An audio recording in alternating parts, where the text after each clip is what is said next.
কিন্তু আমি আসমানের দিকে আব্বা যখন তাকাইছি, আব্বা আমি আসমানের দিকে তাকানোর পর দেখতেছি আকাশ থেকে কে যেন তাকায়া রইছে। আব্বা আমি বড় ভয় পাইছি।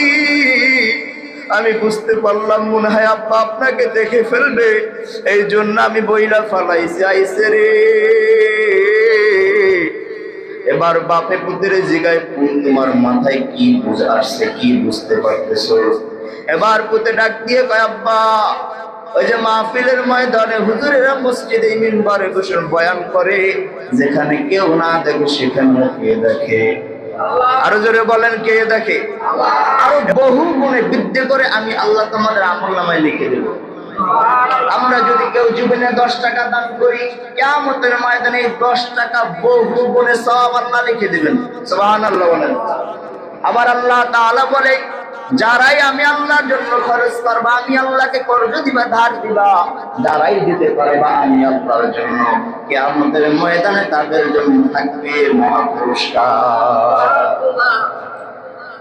তাহলে দুনিয়াতে আমরা যা করব, আখিরাতে আমরা সে তাই পাবো। আমরা দুনিয়াতে যা কিছু করি আর না করি দেখে কে? এক ব্যক্তি 40 বছর পর্যন্ত চুরি করতো। কয় বছর? 40 বছর পর্যন্ত চুরি করছে, তাকে কেউ ধরতে পারে না। ছোট একটা হাফিন করতো, সারা শরীরে তেল মাখতো, কেউ ধরলে স্লিপ কেটে চলে যেত। কিন্তু আপনারা তো ভালো জানেন চুরি এরকম করেনি। 40 বছর পর্যন্ত এরকম তেল মাইকে চুরি করছে, কেউ দেখে নাই, মানে কেউ ধরতে পারে নাই। কিন্তু হঠাৎ করে একবার, 2 বার সে ধরা পড়ে গেছে। এবার সে ঘরে যাইয়ে বিবির সাথে গল্প করে আর কান্না করে। বিবি ডাক দিয়ে বলে, আপনি কান্দেন না? তাই আমি কান্দি এই জন্য, এই দুনিয়া থেকে তো এই সুন্দর চুরিটা উঠে যাবে। বলে নাউজুবিল্লাহ। চুরি করা জায়েজ? চুরি করা জায়েজ আছে? মানে মসজিদেরটা জায়েজ আছে? হ্যাঁ, মসজিদেরটা জায়েজ আছে। আচ্ছা, তাহলে ওই চোরাই বলতেছে যে আমি যখন এই সুন্দর দুনিয়া থেকে সুন্দর চুরির সিস্টেমটা কি উঠে যাবে। বউ বলে, কেন? আমি যখন মরে যাবো চুরি করবে কে? ওই চোরাই বলতেছে, আমি আমার এই সিস্টেমটা আমি আমার ছোট ছেলেকে দিয়ে যাইতে চাই, সে হয়তো এই সিস্টেমটা ধরে রাখতে পারে। বাবার ঐতিহ্য ধরে রাখতে হবে। আবার ছোট ছেলেকে প্রস্তাব দেওয়া হলো, সে গভীর আগ্রহ করলো, আমি এটা ধরে রাখতে পারবো, আমি রাজি আছি। এবার ছোট ছেলে বলে, আজকেই চলেন, আজকেই শুরু করে দিই। ভালো রাখ, থাম, সিস্টেম আছে তো, শেখা লাগবে তো।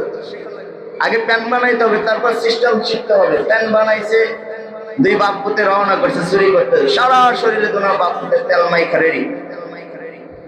এবার যেই বাড়ি টার্গেট করছে, ওই বাড়ির সামনে যাইয়া পুতে কয়, বাপ আপনি এখানে দাঁড়ান, আমি ঘরের ভিতরে যে সব কিছু চুরি করে নিয়ে আসি। বাপে কয়, বেটা 40 বছরে ধরা খাইছি, মার খাই নাই, কিন্তু পিড়া খাওয়ার সিস্টেম আমি করি না। ধরে নিয়ে এসে তুমি তো পিড়া খাওয়ার সিস্টেম করতেছো। এবার বাপে কয়, আগে শিখো সিস্টেমটা কি, সবকিছুর ভিতরে কি আছে, শিক্ষা আছে, আগে শিখো।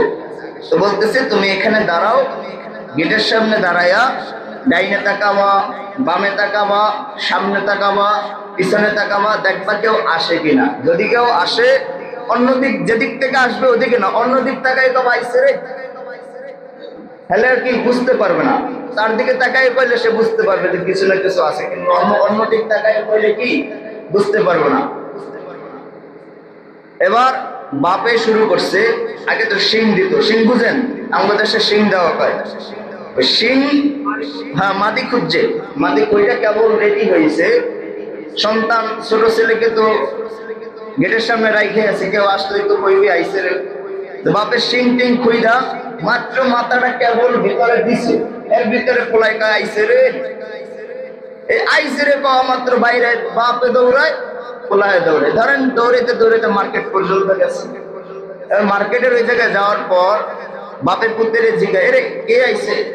পুতে এবার কান্না শুরু করছে। কি শুরু করছে? কান্দে দিছে। কান্দে কান্দে কয়, আব্বা আপনি তো আমাকে গেটের সামনে দেখার জন্য দাঁড় করায় গেছেন, কে আসে কে না সেটা দেখার জন্য। কেউ আসলে বলছেন অন্যদিক তাকায় বলতে আইছে রে, আপনি তাহলে সাবধান হয়ে যাবেন, কেউ যদি আপনাকে না ধরতে পারে, না দেখতে পায়। আব্বা আমি সামনের দিক তাকাইছি, দেখি কেউ নাই, ডানে তাকাইছি কেউ নাই, বামে তাকাইছি কেউ নাই, পিছনের দিকে তাকাইছি কেউ নাই, কিন্তু আমি আসমানের দিকে আব্বা যখন তাকাইছি, আব্বা আমি আসমানের দিকে তাকানোর পর দেখতেছি আকাশ থেকে কে যেন তাকায়া রইছে। আব্বা আমি বড় ভয় পাইছি, আমি বুঝতে পারলাম মনে হয় আব্বা আপনাকে দেখে ফেলবে, এই জন্য আমি বইলা ফালাইছি আইসে রে। এবার বাপে পুত্রে জিগায়, তোমার মাথায় কি বুঝে আসছে, কি বুঝতে পারতেছো? এবার পুতে ডাক দিয়ে কয়, আব্বা ওই যে মাহফিলের ময়দানে হুজুরেরা মসজিদে মিম্বারে বসে বয়ান করে, যেখানে কেউ না দেখে সেখানে কে দেখে? আরো জোরে বলেন, কে দেখে? এবার পুতে ডাক দিয়ে বলে, আব্বা হুজুরের আওয়াজ করে আল্লাহ নাকি যেখানে কেউ না দেখে সেখানেও আল্লাহ দেখে। আরে মানুষ যখন রাত্রে বেলা ঘুমায়, আমার আল্লাহ ঘুমায় না, লা তাখুযুহু সিনাতু ওয়ালা নাওম, আমার আল্লাহর ঘুম নাই, তন্দ্রা নাই। আমার মনে হয় আমার আল্লাহ আমাদের দিকে তাকাইয়া আছে। আব্বা আমি অনেক ভয়ে কইলা ফালাইছি আইছে রে।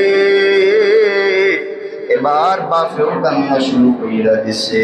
বাপে কান্না কইরা ডাক দিয়া বলে, পুত্রে শোন, আজকে 40 বছর ধরে চুরি করি, কত দারোয়ানরে পাহারা দিলাম, পুলিশ পাহারা দিলাম, মানুষ পাহারা দিলাম, ঘরের মালিককে পাহারা দিলাম, ঠান্ডা হাওয়া, টিপ টিপ বৃষ্টি, ঘরের মালিকেরা নাকে তেল দিয়ে ঘুমায়, আর আমি চোরাচুরি কইরা সবকিছু নিয়ে ভাই যাই, কেউ দেখে না, সবাইরে পাহারা দিলাম। কিন্তু পুত্রে কোনদিন তো আপনারে পাহারা দিলাম না। হে পুত, কোনদিন আমার আল্লাহরে আমরা পাহারা দিনাই। এই জন্য বলেন তো, দুনিয়ার কেউ যখন দেখে না তখন দেখে কে? একটু আওয়াজ দিয়ে বুঝে থাকলে বলবেন, আপনার আমার যখন কেউ ছিল না তখন ছিল কে? এখন আপনার আমার সব হয়েছে, পর হয়েছে কে? আবার আপনার আমার যখন কেউ থাকবে না, আপনি আমি যখন একা হয়ে যাব, বুঝে থাকলে উচ্চ আওয়াজ দিয়ে বলেন, তখন কে থাকবে? যখন তোমার কেউ ছিল না তখন ছিলাম আমি।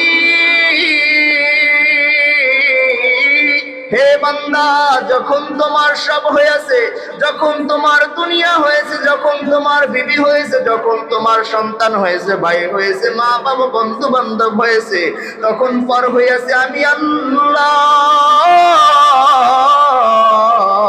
আবার যখন তোমার সেই বন্ধু বান্ধব, আত্মীয় স্বজন, ছেলে সন্তান, মা বাবা তোমাকে যখন দুনিয়া থেকে বিদায় নিল, যখন তুমি একা হয়ে যাইবা, তখন আবার আপন হইলে আমি আল্লাহই। কথা বলেন ঠিক কি ঠিক না?